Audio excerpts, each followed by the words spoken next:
नैना दुल्हन बनी अपने कमरे में सहमी सहमी और घबराई हुई सी बैठी हुई थी। जब अचानक दरवाजा जोर से खुला, नैतिक गुस्से से भरा अंदर दाखिल हुआ। उसके गुस्से के कारण दिमाग की नसें तन गई थी। उसने दरवाजा जोर से बंद किया, जिससे नैना घबरा गई थी। उसका दिल डर के मारे कांप उठा। शादी में तो सब ठीक था, स्टेज पर सबसे बातें कर रहा था, फिर कमरे में आते ही इसे क्या हो गया?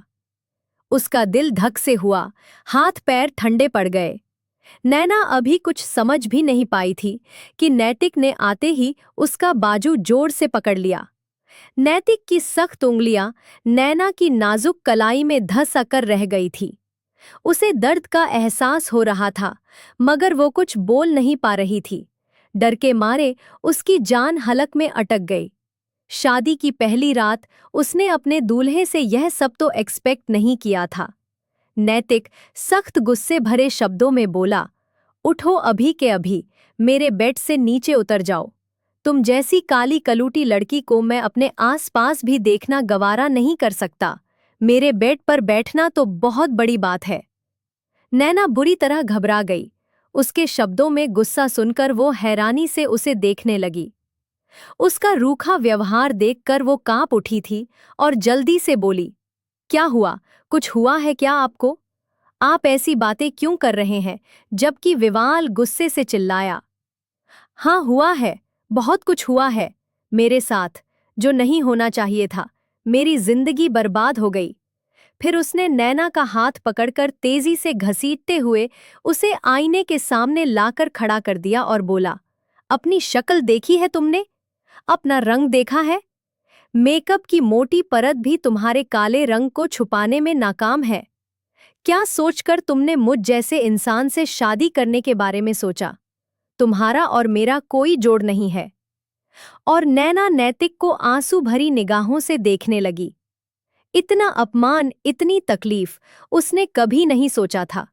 नैना तो सोच भी नहीं सकती थी कि पहली रात ही उसका पति उससे इस तरह की बातें करेगा। नैतिक ने नफरत भरी नजरों से उसे घूरते हुए कहा, मुझे तुमसे घिन आती है। अगर तुम यह सोच रही हो कि मेरी जिंदगी में आकर मैं तुम्हें अपना लूंगा तो सुन लो, मैं नैतिक हूं, नैतिक मेहरा। तुम्हें बर्बाद कर दूंगा, लेकिन अपनाऊंगा नहीं।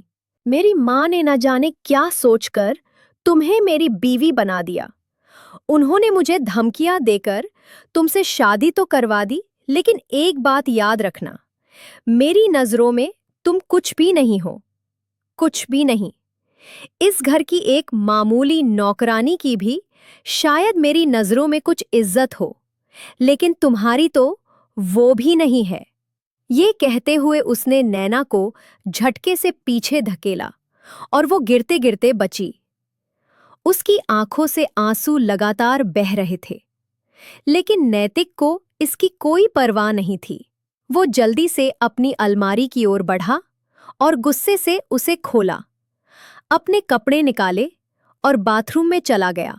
शावर की आवाज आ रही थी और नैना की सिसकियां पूरे कमरे में गूंज रही थी।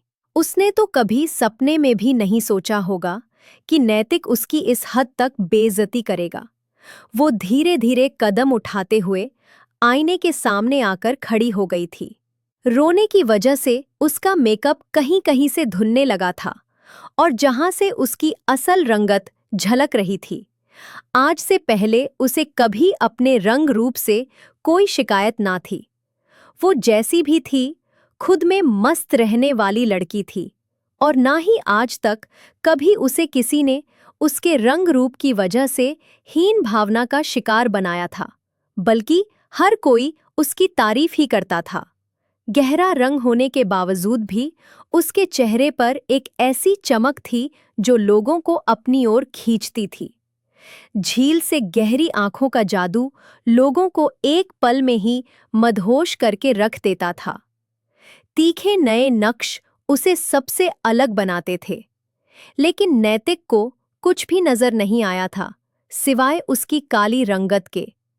जैसे ही नैतिक कमरे में वापस आया, उसने नैना को रोते देखा और ठंडे शब्दों में कहा, अभी ये मत सोचना कि तुम्हारे रोने का मुझ पर कोई असर होगा। चाहो तो इस कमरे से बाहर जा सकती हो। फिर वो अलमारी की ओर बढ़ा, उसका दरवाजा खोला और वहां से शराब की बोतल निकाल ली। और ये देखकर तो नैना अपना रोना भी भूल चुकी थी। तो क्या ये आदमी शराब पीने का भी आदी है? वो बेहद परेशान हो गई थी। गायत्री जी और नैना की मां पल्लवी जी की दोस्ती काफी पुरानी थी। गायत्री जी कई बार पल्लवी जी के घर पर भी आ चुकी थी और उसे हमेशा ही नैना बहुत पसंद, क्योंकि उसके पिता हर ख्वाहिश पूरी करते थे और उसकी माँ उसे बुराइयों से रोकती थी। लैटिक हमेशा कहता, आप कौन होती है मुझे रोकने वाली, जब पापा ही मुझे कुछ नहीं कहते। और गायत्री जी अफसोस से बेटे को देखती रह जाती, जो धीरे धीरे अपने आप को खत्म कर रहा था। खैर, वक्त यूं ही गुजरता गया। जब नैतिक ने अपने पिता का कारोबार संभाल लिया तो रोहित मेहरा अब घर पर ही रहने लगे। लेकिन अब उनकी तबीयत ठीक नहीं रहती थी। अचानक ही उन्हें दिल का ऐसा दौरा पड़ा कि वे फिर उठ ना पाए। उस वक्त नंदिनी जी की हालत बेहद खराब हो गई थी। पल्लवी जी ने ही गायत्री जी की दिलजोई की थी। जिस बंगले में वह लोग रह रहे थे वह गायत्री जी के नाम पर था। मरने से पहले रोहित मेहरा अपनी सारी संपत्ति गायत्री जी के नाम कर गए थे। शायद कहीं ना कहीं उन्हें एहसास हो चुका था कि उनके जाने के बाद नैतिक उनकी सारी संपत्ति अय्याशियों में उड़ा देगा और वह गायत्री जी को बेसहारा नहीं करना चाहते थे। इसीलिए मरने से पहले वह गायत्री जी का ख्याल कर गए थे और सारी जायदाद उनके नाम कर दी। और जब यह बात नैतिक को पता चली तो वह सदमे में आ गया था। उधर गायत्री जी भी रोहित मेहरा के जाने से उदास रहने लगी। इसलिए अब वह चाहती थी कि नैतिक की शादी कर दें। नैतिक इन दिनों शराब के साथ साथ रंगीन महफिलों का भी आदी हो चुका था। कई आवारा किस्म की लड़कियों से उसकी दोस्ती थी। जब नंदिनी जी ने अपने बेटे के तौर तरीके देखे तो वह चिंता में पड़ गई कि यह सारा पैसा ऐशो आराम में उड़ा देगा जो उसके पिता ने कड़ी मेहनत से कमाया था, और इसीलिए उन्होंने सोचा कि इसकी शादी कर देनी चाहिए ताकि यह अपनी इच्छाएं अपनी पत्नी के जरिए पूरी कर सके। जब भी शादी का ख्याल आता तो गायत्री जी की आंखों में भोली भाली नैना का चेहरा बस जाता, और फिर इसीलिए उन्होंने नैना का रिश्ता पल्लवी जी से आखिर मांग ही लिया। नैना ने नैतिक को कई बार देखा था लेकिन उसकी आदतों से जानकार नहीं थी। पल्लवी जी ने पहले इनकार कर दिया क्योंकि वे एक साधारण मध्यम वर्गीय परिवार से थी और उनकी बेटी भी। लेकिन गायत्री जी ने कहा, मेरे लिए क्लास का कोई फर्क नहीं पड़ता, मैं तुम्हारी बेटी को बहुत खुश रखूंगी। वे जानती थी अगर नैतिक की शादी बहुत आया, लेकिन वो चुप रहा। वो जानता था इतने पैसों से वो कभी भी कमा नहीं सकता, क्योंकि ना तो उसका पढ़ाई में कोई अच्छा रिकॉर्ड था और ना ही उसे किसी के अंडर काम करने की आदत थी। वो तो बस हुक्म चलाना जानता था। काफी खुदसपर और जिद्दी नौजवान था और इसीलिए शादी से इनकार नहीं कर पाया। शादी तो उसने अपनी माँ की मर्जी के अनुसार कर ली थी, लेकिन जिस तरह उसने पहली ही रात नैना का दिल तोड़ा था वो नैना ने कभी सोचा भी नहीं था। उसे तो इस बात का जरा भी अंदाजा नहीं था कि नैतिक उसे पसंद नहीं करता। उसे तो लगा था जैसी गायत्री जी हैं उनका बेटा भी उतना ही अच्छा होगा, क्योंकि अक्सर वही अपनी माँ को पल्लवी जी के घर छोड़ने आता था, लेकिन कभी अंदर नहीं आता था, क्योंकि उसे अपनी माँ की ये गरीब सहेली बिल्कुल भी पसंद नहीं थी। बेबान को तो काले रंग से ही सख्त नफरत थी। उसने कभी भी काले रंग के कपड़े नहीं खरीदे थे। देखने में वो काफी हैंडसम और दिलकश था और अपनी खूबसूरती पर उसे बड़ा गुमान भी था। इसी वजह से नैना का दिल तोड़ने में उसे एक पल की भी देरी नहीं लगी। जब नैना ने नैतिक को सामने सोफे पर बैठकर शराब पीते देखा तो वो चुपचाप अलमारी से अपना सादा सा सूट निकालकर वॉशरूम चली गई। लेकिन जैसे ही उसने अपना चेहरा देखा वो फूट फूट कर रो पड़ी। उसकी रंगत इतनी भी काली नहीं थी जितनी नैतिक को लग रही थी। उसके नए नक्श बेहद खूबसूरत थे। लंबे घने बाल उसकी खूबसूरती में और भी निखार ला देते थे। उसका अच्छा स्वभाव उसे सबकी पसंदीदा बना देता था, लेकिन नैतिक की नज़र तो बस उसकी रंगत पर ही अटक गई थी। खैर, जब नैना रो धोकर चेहरा साफ करके और कपड़े बदलकर बाहर आई, तो नैतिक ताने देते हुए बोला, सुनो, अगर मेरी माँ के सामने तुमने कोई भी शिकायत की तो याद रखना, बहुत बुरा हाल कर दूंगा तुम्हारा। मेरी माँ से यही कहना कि तुम बहुत खुश हो। नैना ने कोई जवाब ना दिया और चुपचाप रजाई उठाकर जमीन पर लेट गई। उसके आंसू चुपचाप तकिए में समा गए। रात देर तक नैतिक शराब पीता रहा और अपने गम और गुस्से को शराब में डुबाने की कोशिश करता रहा। जब नशे से उसकी आंखें बोझिल होने लगी, तो वो अपने बेड पर जाकर सो गया। सुबह सबसे पहले नैना की आंख खुली थी। उसकी आंखें बुरी तरह सूजी हुई थीं। जबकि तुम्हारे इन साइको आवारा बेटों के लिए डॉक्टर की जरूरत होती है ना, कि हम लड़कियों की। लेकिन वह कह ना सकी, क्योंकि उसकी परवरिश ही कुछ ऐसी की गई थी कि बड़ों के सामने वह जबान नहीं चलाती थी। उसने नाश्ता अपनी सास के साथ ही कर लिया, क्योंकि नैतिक तो अभी तक सो रहा था। काफी देर बाद जस वह उठा और बाहर आया, तो गायत्री जी ने कहा, ऐसा करो, कुछ दिनों के लिए बहू को कहीं घुमाने ले जाओ। नई नई शादी हुई है और यही दिन होते हैं घूमने फिरने के। जबकि नैतिक ने एक तीखी नजर सामने बैठी नैना पर डाली थी। गुलाबी रंग के सूट में निखरी निखरी सी बैठी थी। रोने की वजह से आंखें भी गुलाबी हो रही थी। कोई भी आम इंसान होता तो नैना की मासूमियत पर फिदा हो जाता, लेकिन वो नैतिक मेहरा था। उसने तो हमेशा अपने आसपास खूबसूरत चेहरे ही देखे थे। नैना जैसी पवित्र और मासूम हुस्न का वो आदी नहीं था। नैतिक की नज़रों को अपने ऊपर महसूस करके नैना ने नज़रें उठाई थी और एक पल के लिए दोनों की नज़रों का टकराव हुआ। नैतिक एकदम से चौंक उठा था। नैना की वो नशीली आंखें उसके दिल में उतरने लगी थी। आज तक उसने ऐसी खूबसूरत आंखें किसी की भी नहीं देखी थी, लेकिन उसने जल्दी ही उसके ऊपर से नज़रें हटाई थी। यह लड़की कभी भी उसकी पसंद नहीं हो सकती, यह सोचते हुए नफरत से उसने अपना मुंह नैना की ओर से फेर लिया था। कहने लगा, अभी ऑफिस में बहुत काम बाकी है, सारी जिंदगी पड़ी है, फिर कभी ले जाऊंगा। गायत्री जी के सामने नैतिक थोड़ा तमीज से रहता था। वह जानता था सब कुछ माँ के हाथ में है, इसीलिए उनसे बदतमीजी नहीं करता था।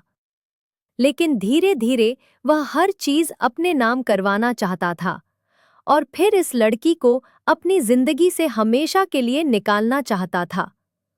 जब भी नैना कमरे में आती तो वह नैतिक को उसके दोस्तों से बातें करते देखती रहती, लेकिन नैतिक को उसकी मौजूदगी की कोई परवाह नहीं थी।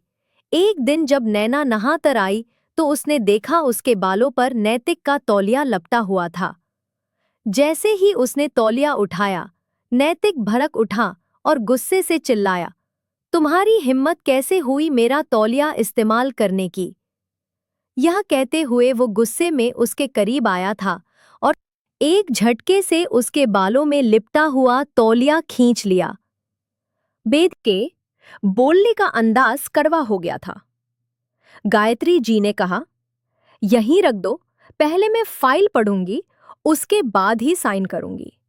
नैतिक बोला, यानी कि आपको मुझ पर भरोसा नहीं? गायत्री जी ने गंभीर स्वर में कहा, मैं जानती हूं तुम अबारगी के आदी हो चुके हो और पैसे गलत जगह पर खर्च करते हो, इसीलिए मुझे एक एक कदम सोच समझकर उठाना पड़ता है। अपनी लापरवाही के चलते मैं अपना सब कुछ अपने हाथों से निकाल नहीं सकती। नैतिक ने सफाई दी, मैंने सब कुछ छोड़ दिया है। मम्मा, बस एक शराब पीता हूं, वो भी धीरे धीरे छोड़ दूंगा। आपकी मर्जी से शादी तक कर चुका हूं, जबकि आप जानती हैं कि मुझे नैना पसंद नहीं थी, लेकिन फिर भी मैंने आपके फैसले को सिर झुकाकर स्वीकार कर लिया और अब भी आपको मुझ पर भरोसा नहीं? ये कहते हुए नैतिक की आंखों में आंसू आ गए। गायत्री जी को थोड़ी शर्मिंदगी महसूस हुई, क्योंकि ये सच था कि नैतिक ने नैना से शादी की थी। अब तक नैना ने भी कभी गायत्री जी से इस बारे में शिकायत नहीं की थी कि नैतिक उसके साथ कैसा व्यवहार करता है। जब भी गायत्री जी नैना से पूछती, नैतिक तुम्हारे साथ ठीक से तो रहता है, तो वो हमेशा यही कहती, हाँ, वे मेरे साथ बहुत अच्छे से रहते हैं। और माँ के सामने नैतिक नैना के साथ नॉर्मल अंदाज में ही बात करता था, जिससे कि गायत्री जी को कोई शिकायत नहीं थी। गायत्री जी बोली, अच्छा लाओ, मैं साइन कर देती हूँ। अब नैतिक की दिली ख्वाहिश पूरी होने वाली थी। मगर जैसे ही गायत्री जी फाइल पर साइन करने लगी, उसी वक्त कमरे से भागती हुई नैना आई और घबराई हुई आवाज में बोली, आंटी जी, मेरी मम्मी की तबीयत बहुत ज्यादा खराब है। मेरे पापा उन्हें अस्पताल लेकर गए हैं और मुझे भी बुला रहे हैं। गायत्री जी ने ये सुनते ही फाइल एक तरफ रख दी और भिवान को इस बात पर जबरदस्त गुस्सा आया कि सब कुछ उसके नाम होने जा रहा था, और उस लड़की ने फिर से रुकावट डाल दी। नंदनी जी झट से खड़ी हो गई और बोली, पल्लवी को क्या हो गया? चलो, मैं भी साथ चलती हूँ। वो भी नैना के साथ अस्पताल चली गई। पल्लवी जी को हार्ट अटैक हुआ था, लेकिन अब उनकी हालत पहले से बेहतर थी। अस्पताल का पूरा खर्च गायत्री जी ने ही उठाया था। और नैतिक बोला, मम्मा आपने साइन कर दिए। नंदिनी जी ने सख्त अंदाज में कहा, नहीं किए। मुझे नहीं पता था, तुम जायदाद के लिए मुझे ब्लैकमेल कर रहे थे। तुम्हें मुझसे प्यार नहीं है, बस इस बंगले और अपने बाप की जायदाद से प्यार है। तुम चाहते हो कि सब कुछ अपने कब्जे में कर लो और मैं तुम्हारे आगे हाथ फैलाऊं। नैतिक ने सफाई देते हुए कहा, ऐसी बात नहीं है। लेकिन गायत्री जी ने उसकी एक ना सुनी और बोली, जब तक मैं जिंदा हूं सब कुछ मेरे ही पास रहेगा, मैं तुम्हें कुछ नहीं दूंगी। नैतिक को लगने लगा कि इस सब की जिम्मेदार सिर्फ और सिर्फ नैना है, वरना उसकी माँ कब की इस फाइल पर साइन कर चुकी होती। खैर, बेवान का हर काम नैना ही करती थी। उसे किसी भी चीज की आदत नहीं थी। हर छोटी बड़ी चीज के लिए वो नैना को आवाज लगाता, यहाँ तक कि सामने रखा बटुआ तक उसे दिखाई नहीं देता था। नैना उसके सारे काम चुपचाप कर देती। लेकिन उसमें भी इतनी खुदारी थी कि जिस दिन से नैतिक ने उसे पहली रात ठुकराया था, वो उसके पास नहीं गई थी। रात होते ही वो अपना तकिया उठाती और जमीन पर सो जाती। सुबह नैतिक के उठने से पहले ही वो कमरे से बाहर निकल जाती थी। उस दिन जब नैना सुबह सुबह सोकर उठी और कमरे से बाहर आई, तो उसे गायत्री जी कहीं भी दिखाई ना दी। हालांकि नैना के उठने से पहले ही गायत्री जी उठकर बाहर आ जाती थी। उसे चिंता हुई तो वो उनके कमरे में चली गई, लेकिन उसकी चीख निकल गई क्योंकि वो अपने कमरे में बेड पर बेहोशी की हालत में थी। पूरा शरीर पसीने से तर था। उसने चीखते हुए नैतिक को आवाज दी।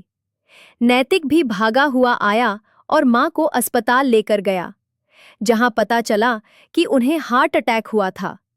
समय पर इलाज मिलने की वजह से उनकी जान तो बच गई थी। कुछ दिन अस्पताल में एडमिट रहने के बाद उन्हें घर ले आए थे। लेकिन अब गायत्री जी अपनी जिंदगी को लेकर शक में पड़ चुकी थी। उन्हें लगता था कि वो अब ज्यादा दिन तक बच नहीं पाएंगी, और फिर उन्हें नैतिक और नैना के रिश्ते पर भी शक होने लगा था कि नैतिक नैना को खुश नहीं रखता है। फिर यही सोचते हुए उन्होंने एक बड़ा फैसला किया। उन्होंने अपने वकील को बुलाया और उसके साथ सलाह मशवरा किया। अगले दिन उन्होंने नैतिक और नैना को अपने पास बुलाया था। नैतिक, मैं तुमसे पर ही सो रही हूँ। पुरानी बातें भूल जाओ और जो कह रहा हूँ वही करो।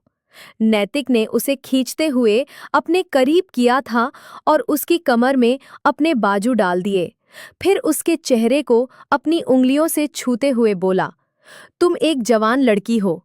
तुम्हारा भी मन करता होगा अपने पति के करीब आने का, उसकी संगत पाने का, और तुम मेरी पत्नी हो तो मेरा ही यह फर्ज बनता है कि मैं तुम्हारे जज्बातों को सुकून दूं। इसीलिए मैं तुम्हें तुम्हारे पत्नी होने का हक आज की रात तुम्हें देना चाहता हूँ। यह कहते कहते नैतिक ने अपने होठों से उसके नाजुक वजूद को छूना शुरू कर दिया था, जबकि नैना ने धक्का देकर उसे खुद से दूर किया था। आप मुझे बेवकूफ़ समझते हैं ही क्या जो मैं आपकी चाल में आ जाऊंगी? आप मेरा एहसास करके मेरे करीब नहीं आ रहे, और ना ही आप मुझे पत्नी होने का हक और मान देना चाहते हैं, बल्कि यह सब कुछ आप सिर्फ और सिर्फ अपने फ़ायदे के लिए करना चाहते हैं।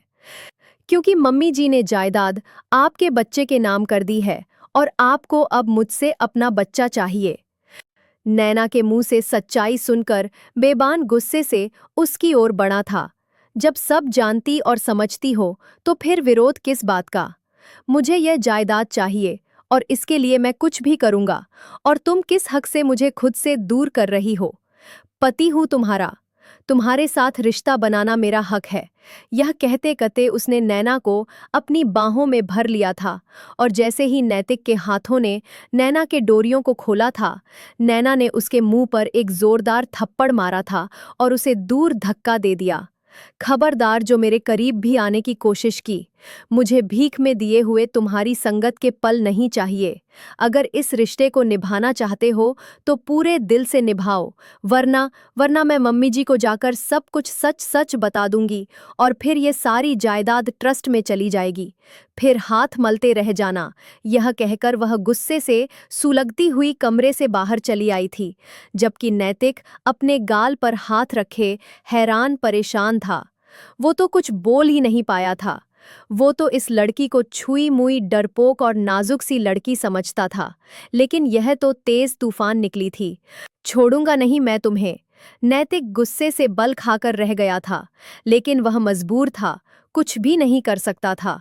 और फिर उस रात के बाद नैतिक पानी का गिलास लेकर आई और बोली, नैतिक पानी पी लीजिए। लेकिन नैतिक से उठा नहीं जा रहा था। उसकी तबीयत बहुत ज्यादा खराब हो रही थी। शायद उसे ठंडी लग रही थी। वह हल्के हल्के कांप रहा था। वो तुरंत उसके पास आई और उसे उठाने में मदद की, फिर अपने हाथों से उसे पानी पिलाया। लेकिन नैतिक की हालत अब और भी ज्यादा खराब होने लगी थी। कंबल में भी उसका बदन बुरी तरह कांप रहा था। उसने जल्दी से टेबल की दरार से कुछ दवाइयां निकाली और नैतिक को खिला दी। काफी देर तक वो कमरे में इधर उधर घूमती रही, लेकिन नैतिक का कांपना बंद नहीं हो रहा था। वो घबराकर गायत्री जी के कमरे की ओर भागी, लेकिन गायत्री जी दवा खाकर सोई थी तो उनकी आंख नहीं खुलती थी। वो बेबस होकर गायत्री जी के कमरे से अपने कमरे में आ गई थी। नैतिक के हल्के हल्के करहाने की आवाजें भी आने लगी थी, और फिर ना चाहते हुए भी नैना उसके बराबर उसके कंबल में बैठ गई और उसका हाथ अपने हाथों में लेकर धीरे धीरे सहलाने लगी। नैतिक अनजाने तौर पर ही उसके करीब हो गया था और उसने अपना सर उसकी गोद में रख दिया। पहले तो नैना को ही करंट सा लगा था। वो उससे दूर होना चाहती थी, लेकिन इंसानियत के नाते वो ऐसा ना कर पाई। नैतिक को इस वक्त उसकी जरूरत थी। वो धीरे धीरे उसका सर सहलाने लगी।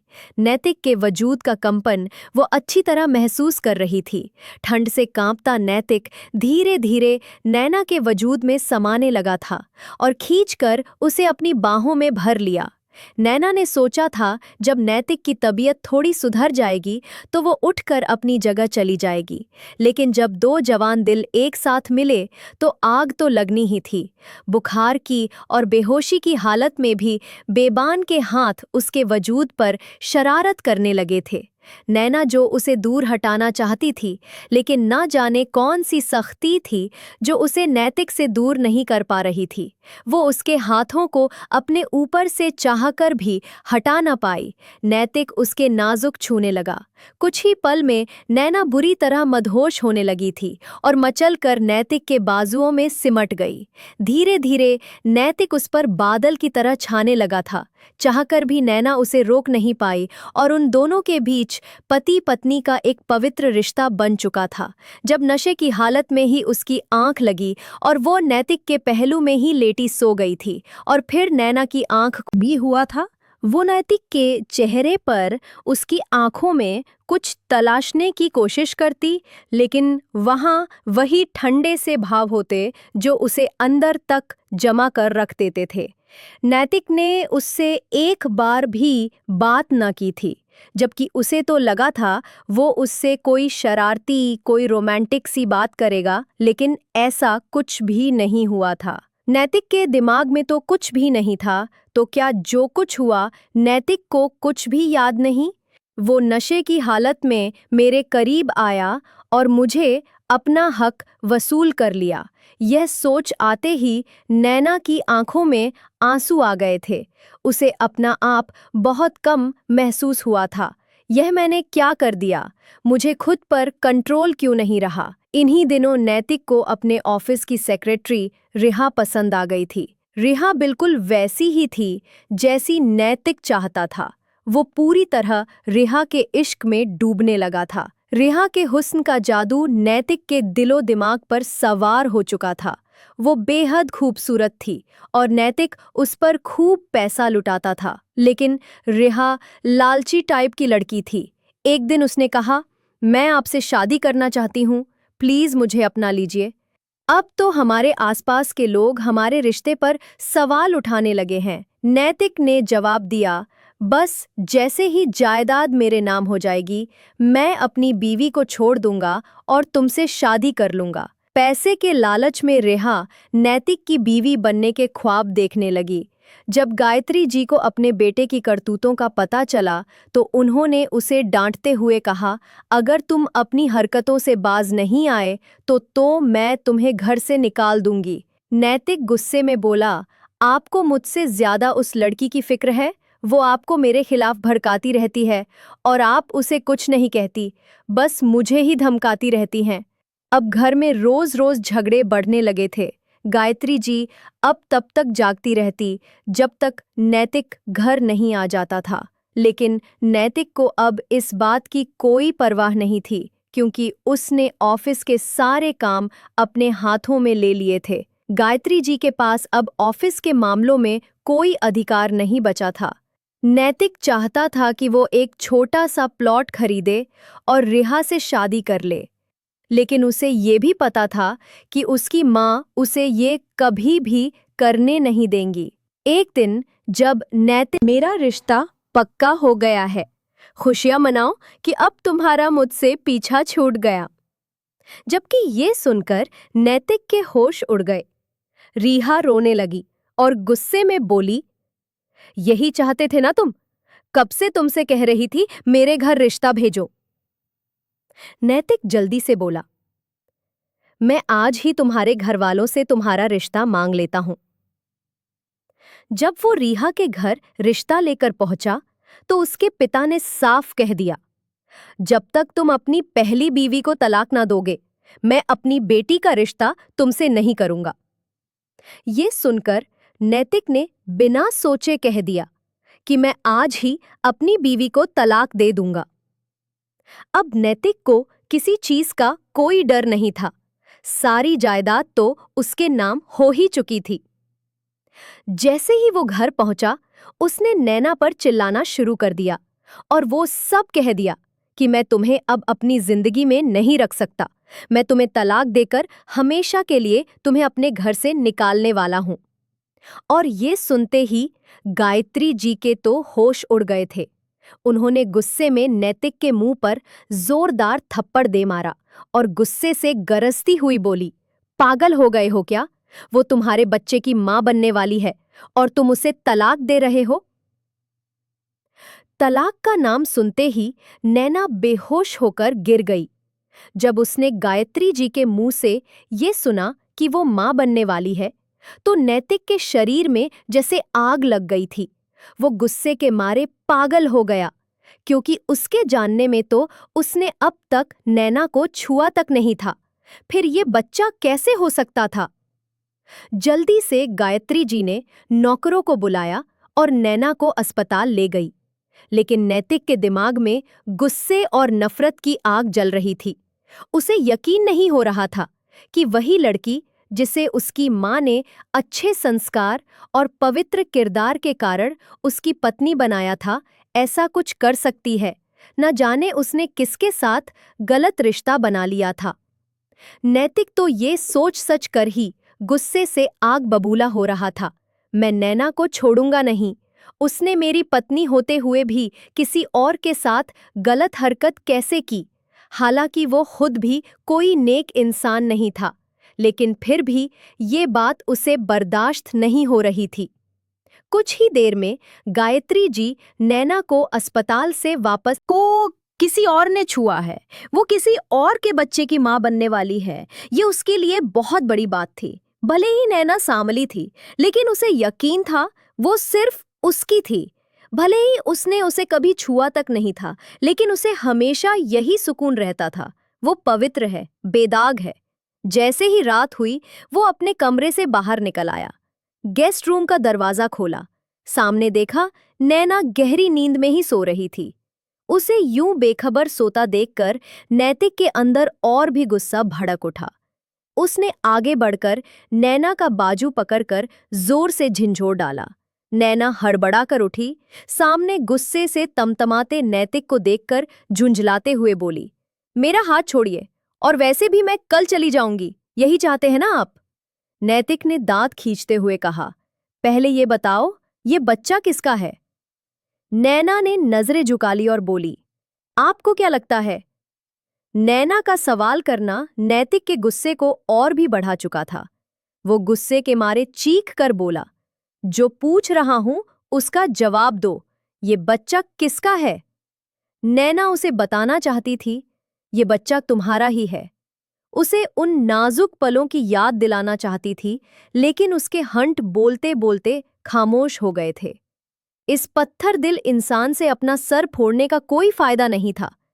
नैना ठंडे लहजे में बोली, किसी का भी हो, इससे आपको क्या? आपने कौन सा मेरे साथ जिंदगी गुजारनी थी? आपने तो मुझे वैसे ही छोड़ देना था। तो आपको कोई फर्क नहीं पड़ना चाहिए कि मेरी जिंदगी में कौन है और कौन नहीं। नैतिक का खून खल उठा। वो तो कुछ और सुनना चाहता था, लेकिन नैना कुछ भी बताने को तैयार नहीं थी। नैतिक ने नैना को दोनों बाजुओं से कसकर पकड़ा, इतना जोर से कि वो दर्द के मारे कर उठी, और फिर वो गुस्से से चीखते हुए बोला, तुम्हें कोई और कैसे छू सकता है? नैतिक की बीवी को किसी और ने हाथ लगाया तो कैसे? अब वो बर्बाद होगा। तुम सिर्फ मेरी थी, मेरी ही बनकर रहना था।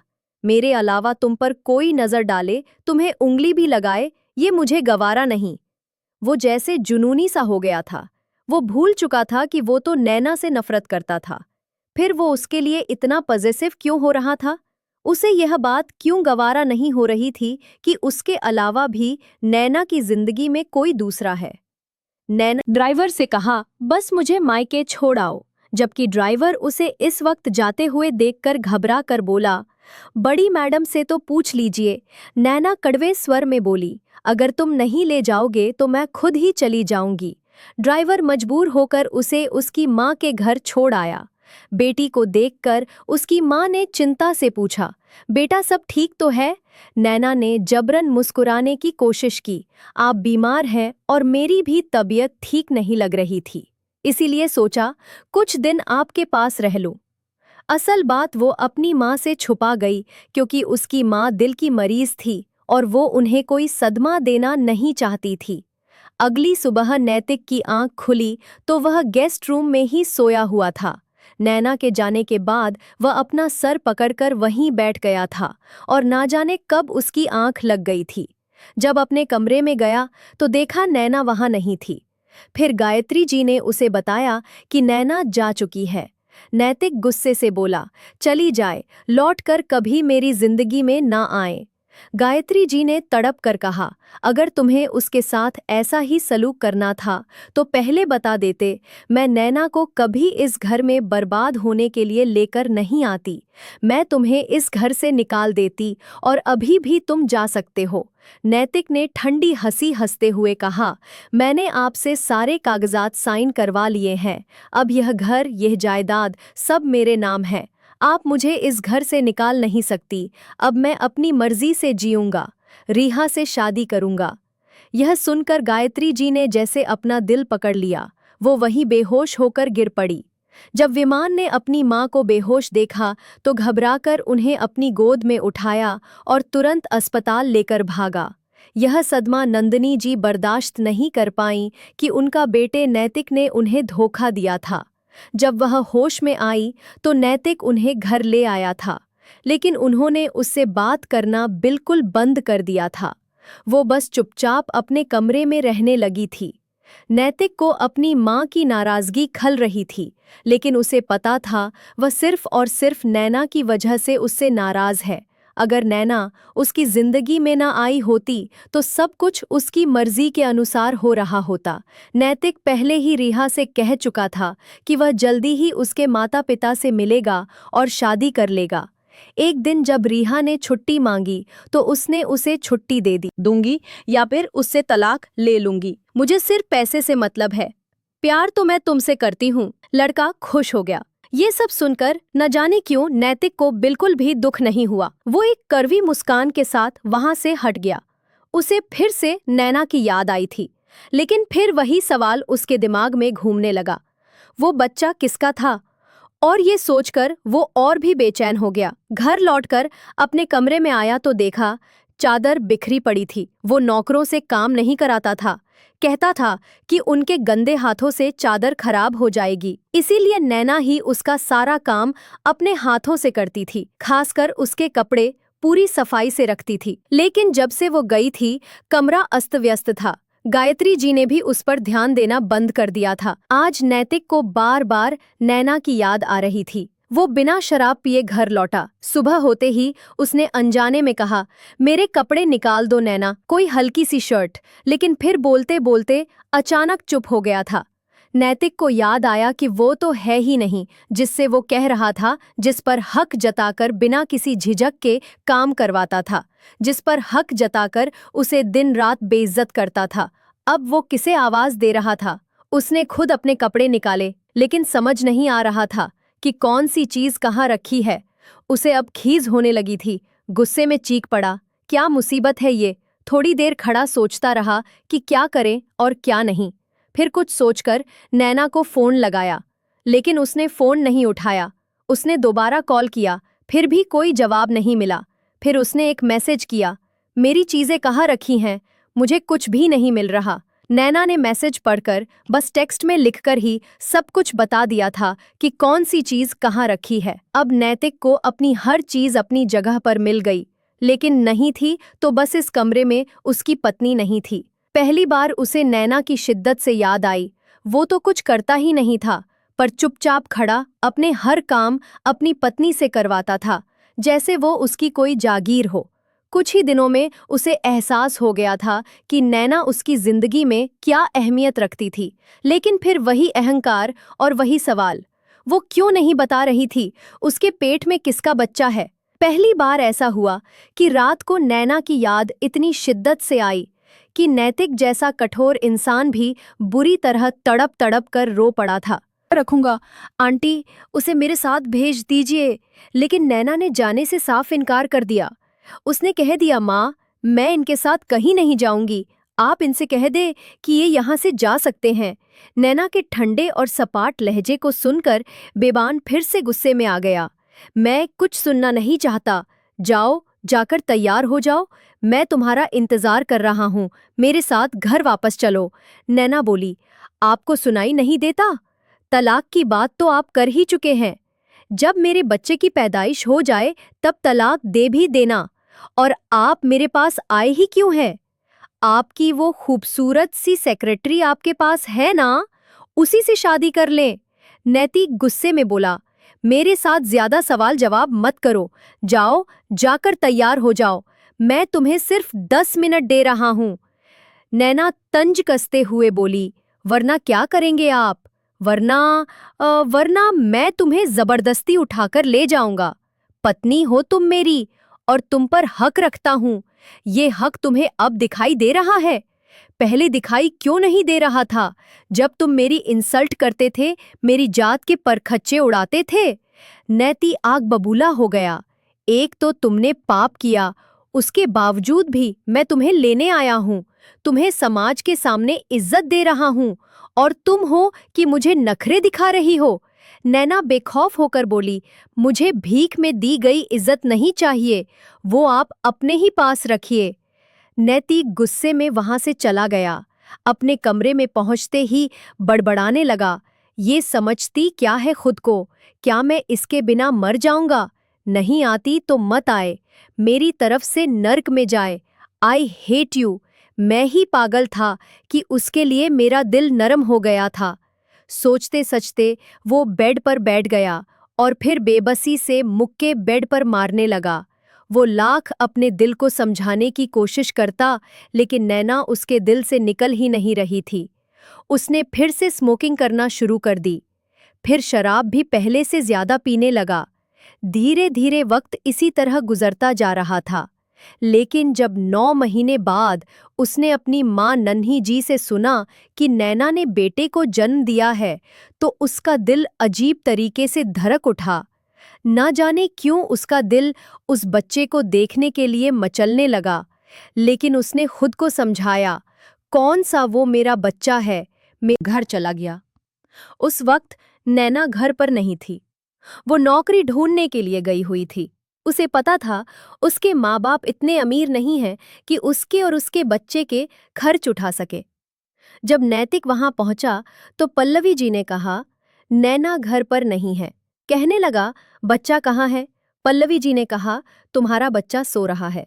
नैतिक अंदर आया और बच्चे को गोद में उठा लिया, और बच्चे को गोद में लेते ही उसके दिल में एक ठंडक सी उतर गई थी, और अचानक ही उसने बच्चे के गालों को चूम लिया।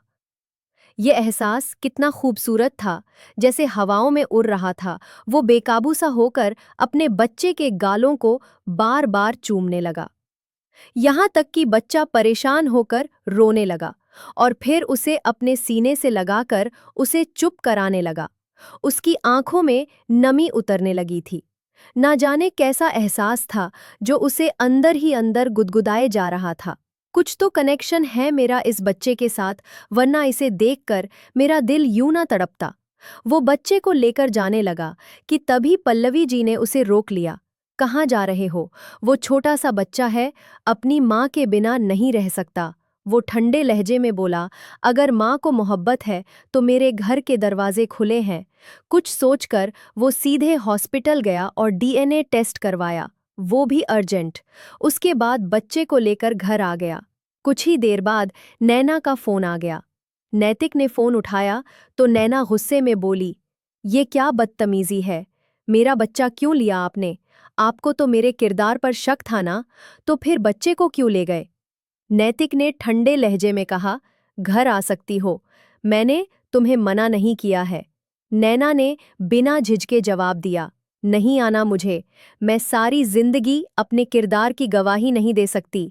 और अपनी जिद्दी बीवी की जिद देखकर उसके लबों पर हल्की सी मुस्कान आई थी। बहुत जिद्दी हो तुम, लेकिन मैं भी कम जिद्दी नहीं हूं। रिपोर्ट आते ही नैतिक जान चुका था कि बच्चा उसी का है, और यह सोचकर उसके दिल के सारे शक खत्म हो चुके थे। उसने अपने बेटे को अपनी बाहों में भर लिया था।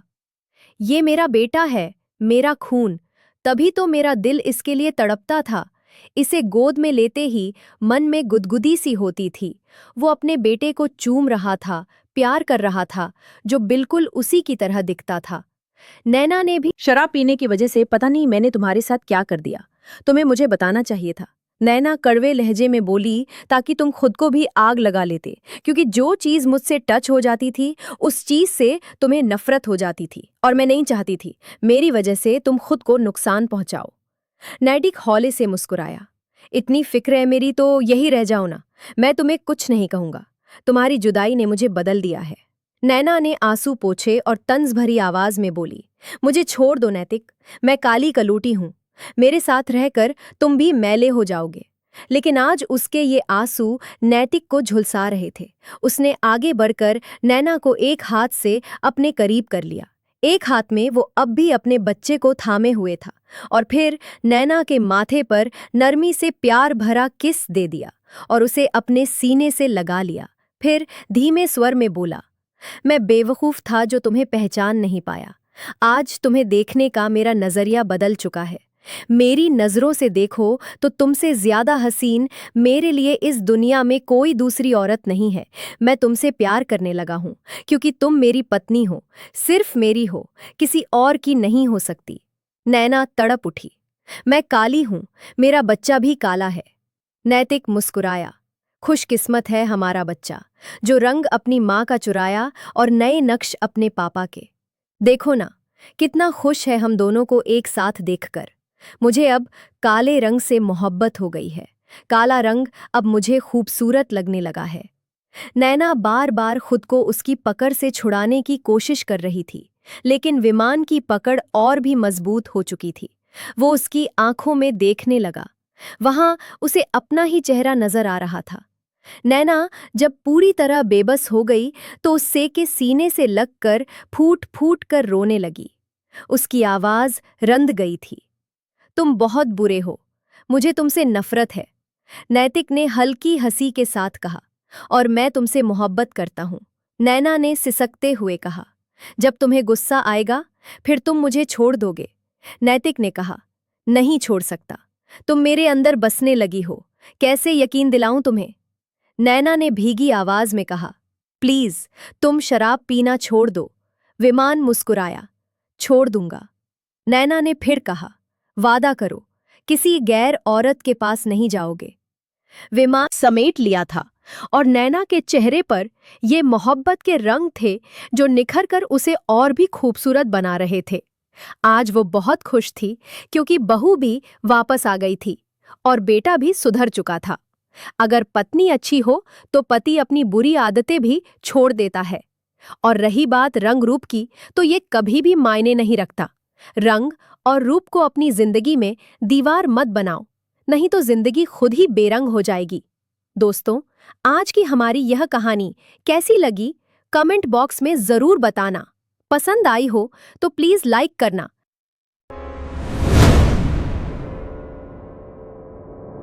रोज एक नई और रोमांटिक कहानी सुनने के लिए हमारे चैनल को सब्सक्राइब करना। मिलते हैं दोस्तों अगली कहानी।